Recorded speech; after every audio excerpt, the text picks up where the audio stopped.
Hello everyone, I'm Shakes, and today I'm going to be showing you guys how to play Jett like Wardell in Valorant. Now if you don't know who Wardell is, he's one of the best Jett players in the world on one of the best teams in the world at TSM, and he's shown consistently over and over that Jett can be incredibly powerful if you use her right. He is also one of the best operator players in the world, and that ties in with him playing Jett, but we'll get into all of that later. But all you have to get out of that is that Jett is incredibly useful even at the highest level, which is a little bit different from people like Reyna, who seem pretty strong and are very, very powerful when you're playing at a little bit of a lower elo, and when you want a solo carry, Reyna is one of the best agents in the game. But as you start climbing the ranks and play against people who can actually take you on in aim duels, Reyna begins to become less and less effective just because so many of her abilities depend on your ability to get frags. But this video isn't about Reyna, it's about Jett, and Jett used to be considered one of the worst agents in the game, and now she's considered one of the best, if not the best agent in the game. And yes, while there were some buffs, her Cloud Burst was buffed to last a little bit longer, and her Updraft was buffed so it cost a little bit less when you're trying to buy it pre-round. But the main reason she's considered to be so good now compared to before is that people really understood how powerful Jett as an agent can be, which just shows you that if you understand how to play her properly, she's so much more powerful than if you just kind of have a basic understanding of her mechanics. With all of that out of the way, let's get into it. Jett is one of the best agents in the game, mainly for her E ability. The reason her E ability is so good, which is her dash ability if you didn't already know, the reason it's so powerful is just because it allows you to deny trades. Now if you don't know what trades are in this game, I'll just give you a little bit of a rundown. It's pretty much that if you peek with a teammate alongside you and you peek an enemy, then if the enemy does end up winning the aim duel against you and he gets a kill on you, your teammate can end up getting the frag on him, so it is kind of a trade. One of you guys dies and one of the enemies dies, so it is a fair trade even if the enemy did actually end up winning the aim duel. The point of a trade is just to make sure you guys do not lose numbers if you end up losing the aim duel, because if you end up losing, your team is just going to get the kill, so it's going to end up as a 4v4. It's going to be fair again, it's going to be a trade. The only characters in the game that can deny trades are Jett with her E ability and Reyna with her E ability, but Reyna's is considered way worse because you actually have to get a kill to be able to use it. With Jett, you can miss a shot and have 5 enemies peeking you at once, but can still dash away and keep your life like this clip shows. With all this in mind, if you want to get better at Jett and play like Wardell, make sure you're able to easily use your dash ability moving in any direction. So for some of you guys that might have a hard time clicking E and D at the same time, you might want to rebind this ability to something else. The point is just make sure you practice so you can dash in any direction at any time. The second Wardell shoots, especially with the operator in his hands, he dashes away immediately into cover, so he's way harder to be killed. Practice taking the shot and then immediately dashing away so you stay alive longer into rounds and deny trades more often. Jett's C ability, her Cloud Burst, is a basic smoke that lasts not too long that you can control the trajectory of if you hold down your C button. The fact that it lasts shorter than Brimstones or Omen smokes is very, very important because you shouldn't be using it in the same way that they would. It should be used quickly when pushing into sight and to create temporary obstacles for the enemy. Wardell often smokes near himself and then uses the Cloud Burst as his own cover to peek from, because since they don't last that long,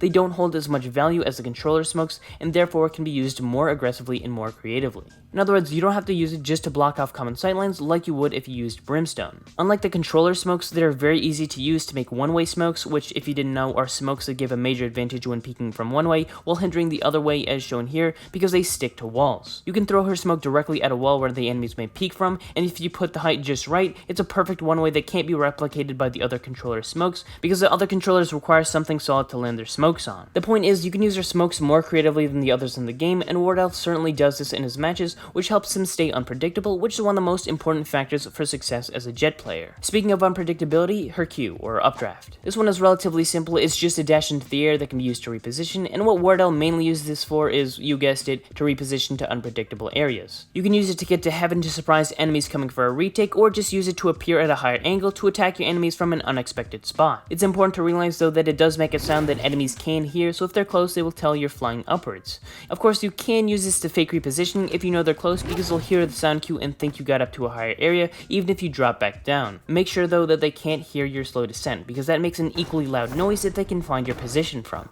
Now onto her Bladestorm. This ultimate is easily one of the hardest and most skill-based ultimate abilities to pull off in this game, especially when it's competing against Raze's Noob Tube and Brimstone's Fire Strike, so unlike some of the other ultimates in the game, this is going to be one that you're going to want to practice with. The main strength of your Bladestorm that is pretty underutilized by subpar Jett players is that you're 100% accurate no matter if you're moving or in the air, which makes it the only weapon in the game that functions that way. In conjunction with your dash and updraft, you can catch enemies off guard because nobody really expects to be attacked from an enemy in the air, and with your perfectly accurate knives, you can take them out. You should keep in mind mind though that you only have 5 knives, so use them wisely and try to time your shots well. You should be going for headshots 100% of the time when using your left click because it only does 50 damage to the body, which is pretty ineffective, and try to only really use her right click from a close mid-range to point blank distance. I've seen too many scenarios of times where players use the right click just barely out of its effective range, and it denies them a kill that could have easily been secured if only they took a second longer to aim with their left click. Despite this, the right click is very powerful close range, and if you take an extra second to aim at their center mass, you'll have the highest chance of hitting as many knives as possible. With that in mind, to get truly better at Jett's ultimate, you should focus on your tracking aim, which you can train in Kovacs with Rex Strafe's Kata or an aim lab with Sphere Track Ultimate. The reason you're going to want to be practicing your tracking is with your ultimate out, you're going to want to be on the move at all times, as its biggest advantage is its perfect accuracy no matter your speed. So anytime you're peeking an enemy with Bladestorm, you should be running or floating or doing whatever it takes to make it hard for the enemy to hit you. Wardell almost always does this when he peeks, and to be accurate while moving, you're going to want to make sure you're working on your tracking to make sure you can still hit your shots while on the move. A good idea is to keep at least one updraft available in a round if you plan on using your ultimate, because alone it's not exactly the best ability for anything other than repositioning,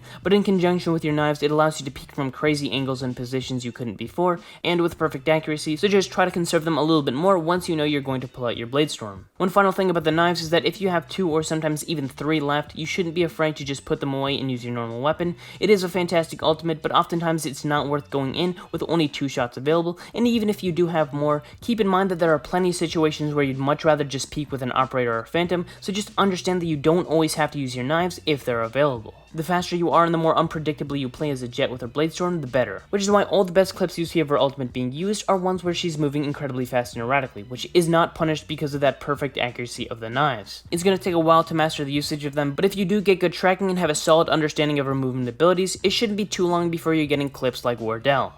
Maybe not quite Wardell level. I mean, he is a pro and he plays like 10 hours a day and he has thousands of hours of but almost. Alright, you're gonna be almost Wardell. That should be good enough, right? Anyway, thank you guys all so much for watching. It's been Shakes. I hope this video makes you guys play a lot more like Wardell because he is one of the best players, and just watching the best players is going to make you way better. So if you guys have any other kind of suggestions on videos you want to see, just leave them in the comments. This is how this video was made. So yeah, you might be the reason I make my next video. So leave a comment, like the video if you liked it, subscribe if you want to, or if you don't, I don't really care.